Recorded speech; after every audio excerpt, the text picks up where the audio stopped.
ये भगवान के नाम के संबंध में बात आ रही है। मध्य लीला 22वां अध्याय और 25वां श्लोक। इसमें महाप्रभु बता रहे हैं किस प्रकार से जीव माया के बंधन से मुक्त हो सकता है। ये विषय है, बहुत अच्छा है। तो क्या है जरा देखिए।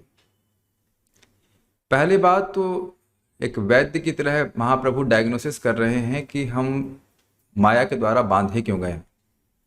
कृष्ण नित्य दास जीव ताहा भूली गेला, एई दोषे माया तार गलाए बांधिला। हम लोग शरीर नहीं हैं और हम लोग आत्मा हैं। और ना सिर्फ ये बल्कि हम कृष्ण के नित्य दास हैं, शाश्वत दास हैं। ये जीव तहाँ भूली गेला, ये बात जीव को विस्मृत है, ये जीव को याद ही नहीं रहता। और ये हम इसमें तो हम लोग बड़ी आसानी समझ सकते हैं कि हम मान रहे हैं कि हम पुरुष हैं, स्त्री हैं, इंजीनियर हैं, डॉक्टर हैं, ये सब कुछ है। लेकिन ये स्वाभाविक रूप से ज्ञान नहीं है कि हम लोग भगवान के दास है कि नहीं। ये पहला सिम्टम व्यक्ति को देखना चाहिए। हाँ मुझे बुखार है, हाँ मुझे बुखार है, ठीक है। तो पहली चीज ये है कि मैं क्या हूं। भाई मैं देह तो हूं नहीं, ये हाड़ मांस का शरीर मैं नहीं हो सकता हूं। तो अब मैं क्या हूं, ये बात हम नहीं जानते हैं। तो शास्त्र वचन बता रहा है, कृष्ण नित्य दास जीव तहां भूली गेला। कृष्ण का नित्य दास जीव है, ये बात भूला हुआ, ये उसकी मूल बीमारी है। एई दोषे, अब बड़ा ध्यान दीजिएगा, एई दोषे मतलब केवल इसी दोष के कारण, और कोई कारण नहीं है। जैसे कोई व्यक्ति जेल में जाता है तो एक दोष के कारण जाता है, ऐसे नहीं कि फ्री फंड में उसको जेल में डाल दिया जाए। तो समझना चाहिए कि किस दोष के कारण व्यक्ति को माया ने पकड़ा हुआ है। यही दोष है। क्या दोष? कि मैं कृष्ण का नित्य दास हूं। इस दोष के कारण माया तार गलाए बांधिला, माया उसको गले से बांधी हुई है। अब इसका अर्थ क्या है देखिए। अगर किसी को गले से बांध दिया जाए और खींचा जा रहा है तो मतलब वह असहाय है। तो हम लोग सभी बद्धजीव देखेंगे कि जो बंधन पड़ा है वो किस चीज का है? मन और इंद्रियों का बंधन है। इंद्रियां जहां देखना चाहती हैं व्यक्ति को देखना पड़ता है, जहां मन को सोचना चाहता है उसे करना पड़ता है कि नहीं। और ये बड़े बड़े लोगों में भी है। सिकंदर तक बड़े बड़े लोग सारी दुनिया को जीत लिए लेकिन अपनी इंद्रियों को नहीं जीत पाए। तो ये समझ में आ रहा है कि हम लोग काम, क्रोध, लोभ, मोह, माद, मात्सर्य के कारण क्यों बंधे हुए हैं? क्योंकि हम अपनी इंद्रियों और मन के दासत्व को स्वीकार करें। दास तो हम हैं लेकिन कृष्ण के दास छोड़ करके भूल गए। तो अब माया उसको कहती ठीक है, तो तुम अपने इंद्रियों की सेवा करो, अपने मन की सेवा करो। तो ये हो गया डायग्नोसिस। अब सोल्यूशन क्या है? सोल्यूशन बड़ा सिंपल है। सोल्यूशन है, ताते कृष्ण भजे करे गुरु रसेवना, माया जाल छूटे पाए कृष्ण रचरण। इसलिए अब वो क्या करेगा? वह कृष्ण का भजन करेगा। लेकिन कृष्ण का भजन कैसे करेगा? करेगा करे गुरुर सेवन। गुरुर शब्द है, गुरु नहीं, हाँ गुरु कहिए, गुरु कहिए। गुरु की सेवा करेगा, यानी कि गुरु के, एक वैष्णव के, भक्त के मार्गदर्शन में, उनके अनुगत्य में वह कृष्ण का भजन करेगा। यानी कृष्ण का भजन करेगा और गुरु की सेवा करेगा। लेकिन ध्यान देना होगा कि गुरु की सेवा भगवान की सेवा से अलग नहीं है। आप लोग समझ रहे इस बात?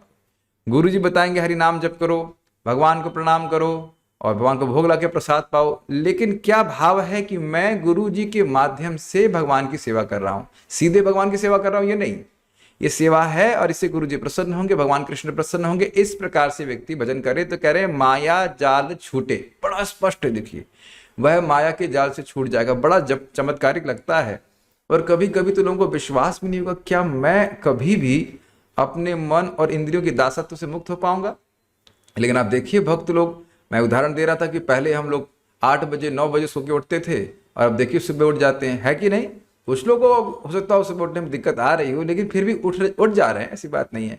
पहले हम जहां तहां जब भी खाने को मिलता तो खाने का समय हो जाता, खाना चालू कर देते, लेकिन अब नहीं, भगवान का प्रसाद ही ग्रहण करते हैं। तो आप देख रहे हैं कि इंद्रिय संयम अपने आप आने लग गया। और आप यह भी नहीं कह पाएंगे कब आना शुरू कर दिया। भक्तों के संग में आए, भक्ति करना शुरू किया तो माया धीरे धीरे हमको छोड़ रही है कि नहीं? स्पष्ट है।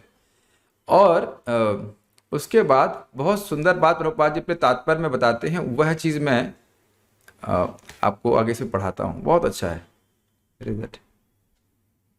हाँ, ये इससे पहले देखिए बंधन, देखिए कितना सुंदर है। बहुत सुंदर तरह से फोटो में बताया गया कि देखिए वैष्णव भक्त लोग हमको बताते हैं कि भगवान की सेवा करो तो तुम कैसे कैसे क्रमशः हम लोग भगवान की तरफ जा रहे होते हैं, है कि नहीं? और अन्यथा जो माया है, माया के बंधन में लिटरली आप देखिए फोटो कितना सुंदर रखा गया है। चेन से, गले से बांधा हुआ है, गले से बांधा है। और व्यक्ति को इस प्रकार से गले से बांधा जाए तो वह अशक्य हो जाता है, अशक्त होता है। Envy, ignorance, false pride, greed, इस प्रकार की चीजों से व्यक्ति आसक्त होकर के बध करके वह भी कार्य करता है जो वह नहीं जानता, जो जानता है कि उसे नहीं करना चाहिए फिर भी करता है। बड़ा अच्छा फोटो रखा गया ना, गले से बांधा गया है, बहुत अच्छे से रखा गया है, और भक्त लोग उसके बंधन को काट करके उसे राधा कृष्ण की ओर अग्रसर करते हैं। ये हरे कृष्ण मंत्र इसी के लिए है, जीव को मुक्त करने के लिए है। अब इसको क्लियरली प्रभुपाद जी अपने तात्पर्य बताते हैं, इसी श्लोक के तात्पर्य में इंग्लिश में कहते हैं, देखिए, it is a fact that every living entity is eternally a servant of Krishna. ये बहुत सुंदर बात है। ये तथ्य है कि हर जीव भगवान का सेवक है। ऐसा नहीं है कि हम खाली सोच रहे हैं, बल्कि हम उल्टा सोच रहे हैं कि हम भगवान के सेवक नहीं। वास्तविकता तो यह है कि हम भगवान के सेवक हैं, भगवान कृष्ण के, और किसी के भी नहीं। This is forgotten due to the influence of maya which induces one to believe in material happiness. बहुत सुंदर बात है। ये गले का बंधन क्या है, प्रभुपाद समझा रहे हैं, कह रहे हैं देखो, जो बात नित्य सत्य है वह हमको नित्य ही क्यों भूली रहती है। प्रश्न आएगा ना कि जब हम भगवान के नित्य दास है तो हमको नित्य स्मरण रहना चाहिए। कहते नहीं, माया इसी असंभव कार्य को कर देती है। एकदम याद नहीं आता कि मैं कृष्ण का, एकमात्र मैं कृष्ण का ही सेवक हूं। और क्या देखिए शब्द है, induces one to believe in material happiness. ये बहुत सुंदर है। हम सब लोग कन्विंस हैं कि भौतिक भोग करके हम सुखी हो जाएंगे। सुखी तो हम होना चाहते हैं, लेकिन पूरा जगत को देखिए इसी में पड़ा हुआ और कितना प्रयास कर रहा है। इंड्यूसेस, ये समझ रहे हैं, एकदम भ्रमित कर दे, देखो तुम इस भोग को प्राप्त करके सुखी हो जाओगे, ऐसे गले से बांध दिया। अच्छा, उसके बाद क्या कह रहे हैं, फिर क्या होता है, being illusion by maya one thinks that material happiness is the only desirable object. वाह, दिस इज अमेजिंग। जब व्यक्ति माया में होता है तो क्या सोचता है, कहता है भाई भौतिक भोग के अलावा और जगत में कुछ भी नहीं है। कामोपभोग परमा एतावद इति निश्चितः। भगवत गीता में भगवान आसुरिक विचार को कहते हैं कि काम उपभोग, काम का भोग करना, बस इतना ही निश्चित कर ले, इससे अधिक जीवन में है ही नहीं कुछ। खाओ पियो मौज करो, ऐसा बोलते हैं कि नहीं जगत में, और कुछ नहीं है। This material consciousness is like a chain around the neck of the condition soul. समझ में आ गया कि माया का गले का बंधन क्या है, कि ऐसे बस भोग करना, काम, क्रोध, लोभ, मोह, मद मात्सर, इनको ही संतुष्ट करना, ये है बंधन का लेकर। और एकदम कट नहीं रहा है, एकदम नहीं कट रहा है, बल्कि आप देख रहे हैं कि लोग बीमार हैं तब भी लगे रहते हैं कि हाँ हम भोग करके सुखी हो जाएंगे। As long as he is bound to that conception, he cannot get out of Maya's clutches. जब तक इस बंधन में, किस बंधन में, ये वासना या ये आशा कि मैं भोग के द्वारा सुखी हो जाऊंगा, तब जब तक है तब तक वह माया के बंधन से मुक्त नहीं। ये प्रभुपाद जी कह रहे हैं। However, if by Krishna's mercy, अर्थात सबके संग ऐसा नहीं कि सबको मुक्ति का मौका मिलता है। कुछ भगवान देख रहे हैं जीव बहुत दुखी है, और इसको आप समझ सकते हैं कि दुखी क्यों होगा। ये देखिए वापस फोटो, ये फोटो दिख रहा है। इस प्रकार से अगर किसी को चेन से बांधा जाए तो उसकी स्थिति दयनीय नहीं होगी क्या? ऐसे व्यक्ति को देख करके व्यक्ति को दया नहीं आएगी? तो भगवान भी दयालु हैं, तो अब जीवों की स्थिति को समझते हुए कि यह तो फंसा हुआ है माया में, वह भक्तों को भेजते हैं और क्या करते हैं देखिए। However, if by Krishna's mercy he gets in touch with the bona fide spiritual masters, abides by his orders and serves him, engaging other conditioned souls in the Lord's service, he then attains liberation and Lord Krishna is shelter. Srila Prabhupada ji ने बड़ा सुंदर तरह से बताया। देखिए, एक कि वैष्णव भक्तों के संग में आना, और ये हम सब लोगों को भाग्य प्राप्त हुआ, भक्तों के संग में आए, भगवान के बारे में भक्ति करना, भक्ति कैसे करना समझ में आया। दूसरा, आने के बाद मतलब वैद्य मिल गया है आपको, लेकिन वैद्य की आज्ञा भी पालन करनी होती, इसलिए कह रहे अबाइड्स बाय हिज ऑर्डर। 16 माला का जप करो, 4 नियमों का पालन करो, और उसके बाद लास्ट कह रहे गुरु की क्या सेवा करनी है, engaging other condition souls in the lord service. ऐसा नहीं है कि स्वयं भक्ति करके संतुष्ट हो जाए, अपितु अन्य जीवों को भी भगवान की सेवा में लगाए, ये कहने का आशय।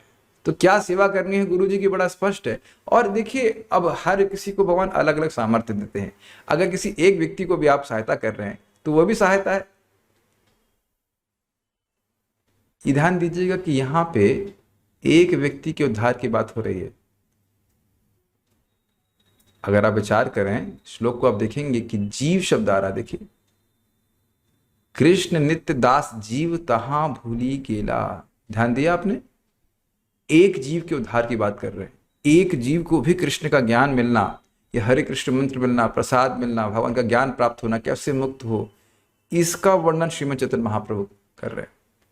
तो अगर हम किसी एक व्यक्ति की मदद करते हैं तो हम स्वयं बंधन से मुक्त होते हैं। समझ में आ रहा है?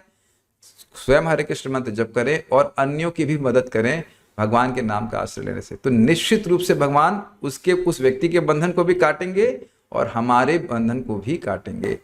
तो उम्मीद है कि आप लोग समझ पा रहे होंगे कि किस प्रकार से हम इस बंधन से मुक्त हो सकते हैं। और महाप्रभु ने अन्यत्र भी कहा है, जारे देखो तारे कहो कृष्ण उपदेश, अमार आज्ञा गुरु होइया तार यही देश।